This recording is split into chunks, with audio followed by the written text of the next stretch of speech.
Сәлем, інжілерім. Бүгін бізде өте маңызды тақырып сексуальность туралы. Әйел сексуалдығы не деген сөз бұл? Екі термин бар бізде.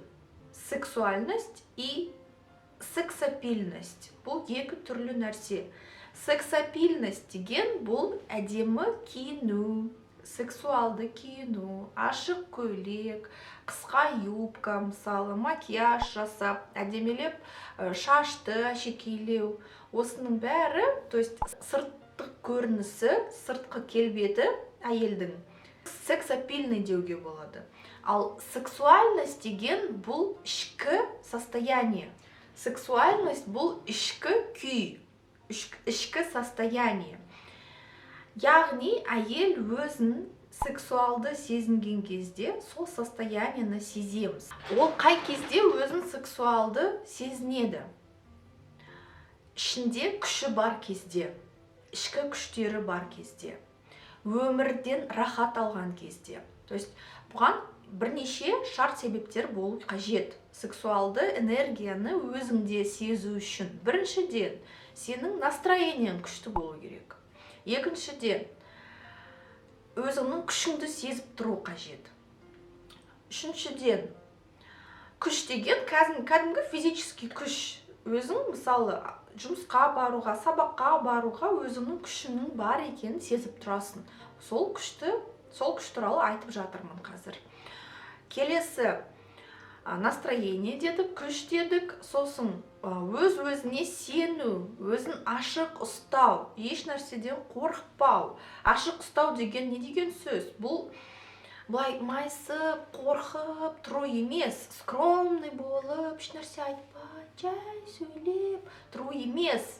Ашық сөйлеу ол яғни өзіңнің пікіріңді айта білу, өзіңнің кез келген не істегің келеді, соны істей алу. Өз-өзіне сену деген сөз.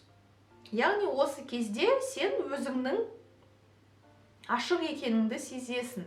Кез келген адаммен сөйлесе алатындай, ұялмау. Мысалы, ұялып тұрсаң, онда бұл уже өзіңді жабық сезінесің ұялған кезде. Осындай әйелдің, осындай қыздың энергетикасы сексуалды деуге болады. Сексуальность бұл өмірге деген сүйіспеншілік, өмірге деген қызығушылық, өмірден көп нәрсені қалайтын адам. Не просто қалайды, ол тағы да тірлік іс жұмсайды. Өзінің қалағанын істейді. Мысалы, тамақ ішкен кезде өзіне ұнайтын нәрсені дайындайды. Оны дайындаған кезде кайфпен, рахатпен жейді сол тамақты. Спортпен, кайфпен айналысады. Өзіне ұнайтын, өзіне жағатын, что-то глаз попало. Өзіне жағатын, ұнайтын спортпен айналысады. Даже просто далаға серуендеп шығуға, жай прогулка жасап шығуға, бірақ одан да кайф алады. Өзіне ұнайтын адамдармен қарым-қатынаста, өзіне ұнайтын адамдармен дос болады. Өзіне ұнайтын прическа жасайды, макияж жасайды. Өзіне қалаған жеріне барады. Яғни өзін еркін сезінеді. Осындай адам, осындай әйел сексуалдық энергетикасы мол. Ондай әйелдердің, мысалы, жігіттерден дефициті болмайды. Ондай әйелмен бәрі дос болғысы келеді. Не просто дос. Сол әйелмен барлығы, сол әйелді, сол қызды свиданияға шақырғысы келеді. Сол әйелді әйел ретінде, жар ретінде алғысы келеді. Үйленгісі келеді сонда әйелге. Бірақ ең маңыздысы осындай сексуалды энергия көп болған кезде бұл энергияны бәріне таратып жібермеу. Қалай біз оны таратамыз? Бос әңгімелер жүргізген кезде, өсек айтып жүрген кезде, мысалы, өзіңнің тірлігінің орнына, ұнайтын тірлігінің орнына, интернетте отырып, бостан босқа уақытты жаратып, еш нәрсе істемей, әйтеуір миыңды су қылып жіберіп, тура сондай адамдармен қарым-қатынаста болып, бос әңгімені жүргізетін. Сол кезде біз энергияны тез жоғалтамыз. Осы энергияны. Ал энергия ең ең қымбат ресурс. Жақсы көңіл күй бұл ең қымбат ресурс. Жақсы көңіл күй туралы, по-моему, менің каналымда бір видео бар болса астына сілтеме обязательно жіберемін. Неге қымбат? Себебі біз бұған өте көп күш жұмсаймыз, ақша жұмсаймыз, уақыт жұмсаймыз. Сол көңіл күйді жасау үшін, мысалы, қалай біз оған күш жұмсаймыз? Например, жақсы настроениеда болу үшін біз өзімізді настраивать етеміз соған. Түрлі техникалар, упражнение жасаймыз, өзіміздің көзқарасымызды ауыстырамыз. Кейбіреулеріміз психологқа баруымыз мүмкін, немесе осындай тренингтерді, видеоларды тыңдап, өзімізбен жұмыс жасаймыз.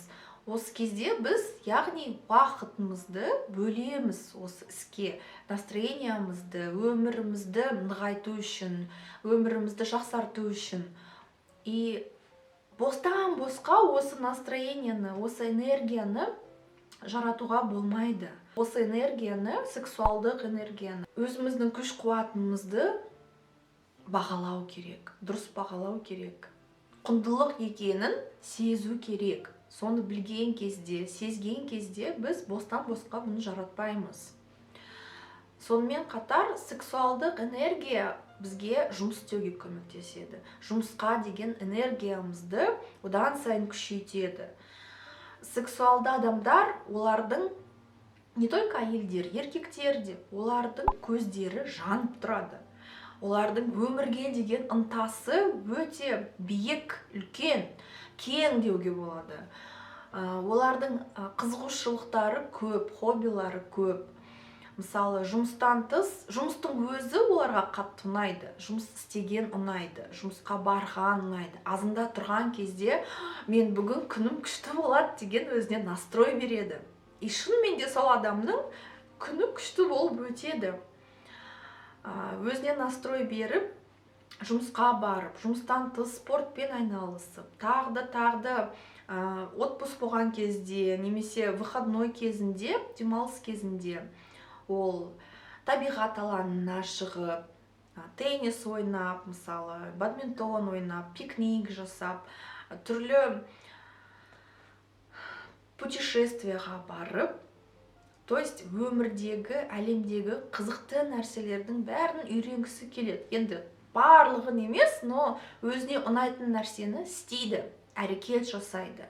Көбісі, мысалы, бір сиқырлы дәріні іздейді, осы сиқырлы совет іздейді. Осындай бір совет тапсам ғой, бір дәріні тапсам ғой, қалай мен өмірімді тез осындай бір по щелчку, как я могу изменить свою жизнь по щелчку?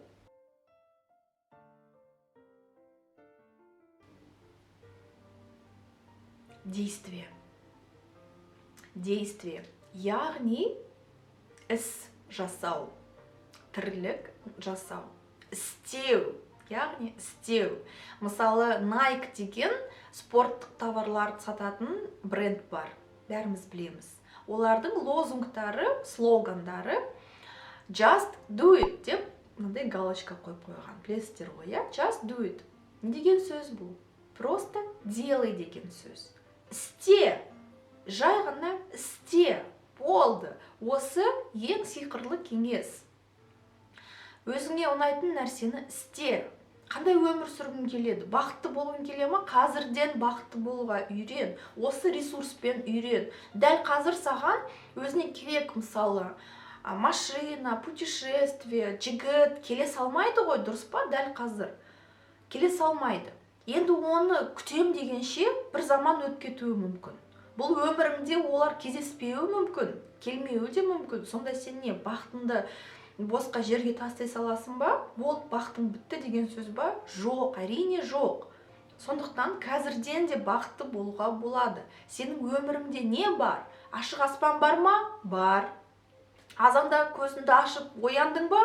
Иә. Яғни, егер сен азанда көзіңді ашып оянсаң, значит, әлем саған өміріңді жалғастыр деп энергия берді. Энергияң бар. Жақсы. Достарың бар ма? Бар. Ата-анаң бар ма? Бар. Жоқ болса да олар сені дүниеге әкелді. Яғни ең маңызды ресурсты саған берді, өмір берді. өмірге сені әкелді. Жұмысың бар ма, жейтін тамағың бар ма, үйің бар ма? То есть қараңыздар, уже 10 шақты пункт жиналды. Ризашылық білдіретін 10 шақты пункт. Осылардың бәріне ризашылығыңды шынымен білдірген кезде, күн сайын білдіріп тұрсан, сенің энергияң көтеріледі. В том числе осы сексуалдық энергияң да көтеріледі. Сексуалдық энергияны жігіттерге керек деп ойлау бұл дұрыс емес. Ол ең бірінші саған өзіне керек. Сексуалды энергия. Жай, рахат өмір сүру үшін керек саған. Осындай бүгінгі тақырып. Өзіңде сексуалдық энергия бар ма екен? Қалай сезесің? Комментарийда маған жазып берсеңіздер болады. Ответті. Егер маған консультацияға жазыламын десеңіздер, астында инстаграмға сілтемем бар. Сол инстаграм арқылы жазылсаңыз болады. Сонымен қатар сұрақтарыңыз қалса, осы тақырып бойынша астына комментарийға жазсаңыз болады. Бұл темада сексуальность туралы мен әлі тағы да видеолар түсірем обязательно. Сұрақтарыңыз болса, обязательно напишите. Может быть, конкретно бір нәрсені білгіңіз келетін шығар осы тема бойынша. Қызықты сұрақтарыңыз болса, мен сол сұраққа видео түсіремін. Келесі көріскенше сау болыңыздар.